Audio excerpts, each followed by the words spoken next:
There exist certain creatures in this world that have been discovered by only a few but have never been officially recognized. These creatures are collectively referred to as unidentified mysterious animals, UMA. Since the late 20th century, a mysterious beast has frequently appeared in the public eye. A series of livestock attacks suggest that this creature has an almost frenzied desire for hunting. The victims were found in a horrific state, completely drained of blood. This inexplicable predatory instinct, combined with its elusive nature, has constantly challenged people's understanding and beliefs. In this episode, our topic is the most famous and representative bloodthirsty monster in modern cryptozoology, the Chupacabra. There are multiple theories regarding the origin of the name Chupacabra.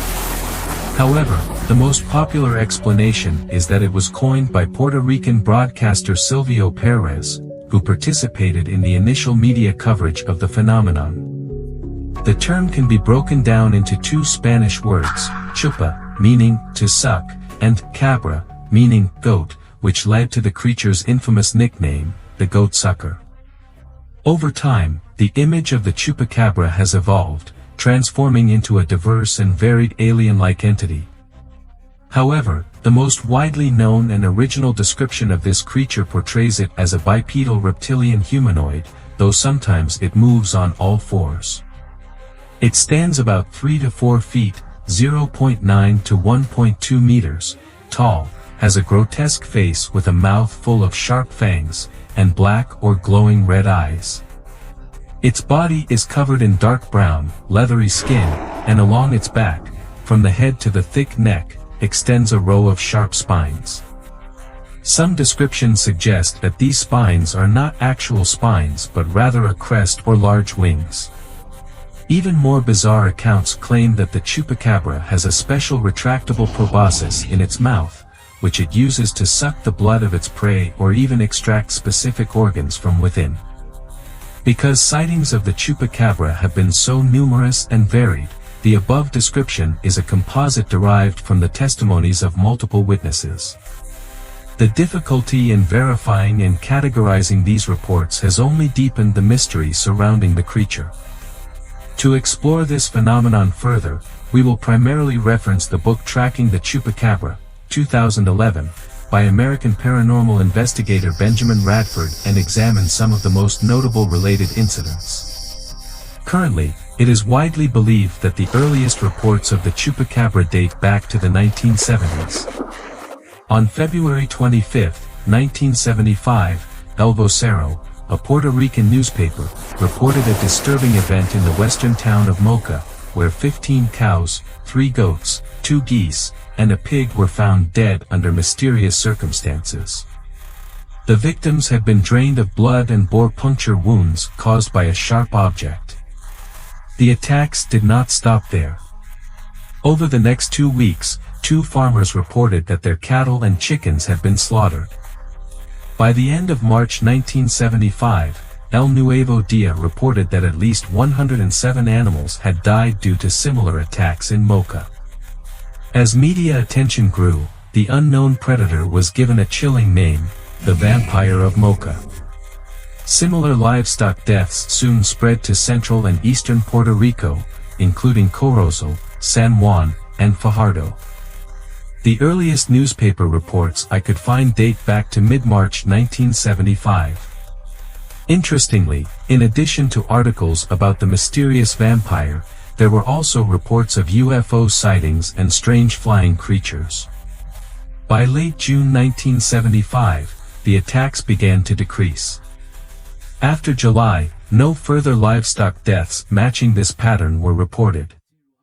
No one ever actually saw the so-called Moca vampire, and sporadic attempts to track it down led to no results. In March 1995, a new wave of bizarre livestock deaths reignited interest in the mystery. In the central Puerto Rican town of Orocovis, 8 goats were found dead under similar circumstances. Reports stated that their chests had been punctured and their blood completely drained. This was considered the first officially recognized Chupacabra attack. By August 1995, the northern town of Canavanas had become the epicenter of a surge in attacks. Reports indicated that over 150 farm animals and pets had been killed by a mysterious predator that drained their blood. Around mid-August, a woman named Madeline Tolentino provided one of the earliest and most detailed eyewitness accounts of the Chupacabra. Based on her testimony and subsequent interviews in 1996 and 2010, we get the following description. One night, Tolentino was woken by her mother, who sensed an unusual presence outside their window. When they looked out, they saw a strange creature. The sighting lasted about 3 to 5 minutes. She described the being as about 3 feet tall, with wrinkled, gray, leathery skin. Its fingers were long and ended in human-like nails. It had hair on its head and rough patches of skin that looked like burned scars. Its eyes were large, it had no visible nose, just 2 nostril-like holes on its face, and it lacked external genitalia and a tail. The creature moved in hopping motions, like a kangaroo, and emitted a sulfur-like odor. Tolentino later encountered the same smell in December, which led her to believe the creature was nearby once again. This was one of the earliest and most detailed descriptions of the Chupacabra. As reports of Chupacabra sightings and livestock deaths spread like wildfire across Puerto Rico, the descriptions of the creature became increasingly varied.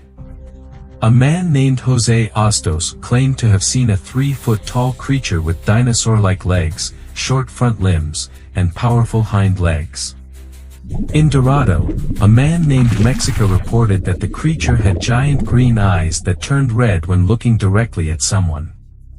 On September 9, 1995, a farmer named David Negro found one of his goats killed and, upon investigating, saw a black, furry creature with large red eyes and a strange crest on its head. By October 1995, the mayor of Canavanas, Jose Soto, declared that authorities would do everything in their power to capture the mysterious beast and prevent further tragedies. Despite large-scale government-led searches in the surrounding forests, no Chupacabra was ever found.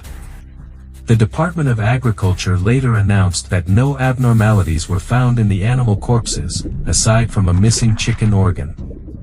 However, a local veterinarian, Carlos Soto, observed that some of the dead animals had round incisions on their necks and missing organs, but no clear evidence of blood loss. From 1996 onwards, reports of Chupacabra sightings and attacks were no longer limited to Puerto Rico. Similar cases were documented in Mexico, Chile, Argentina, Brazil, Nicaragua, and other Latin American countries. Eventually, sightings also spread to the United States, including Florida, South Carolina, Texas, Oregon, and Michigan.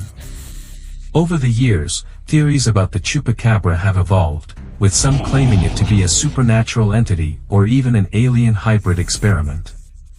The mystery of the Chupacabra remains unsolved, and its legend continues to fascinate researchers and enthusiasts worldwide.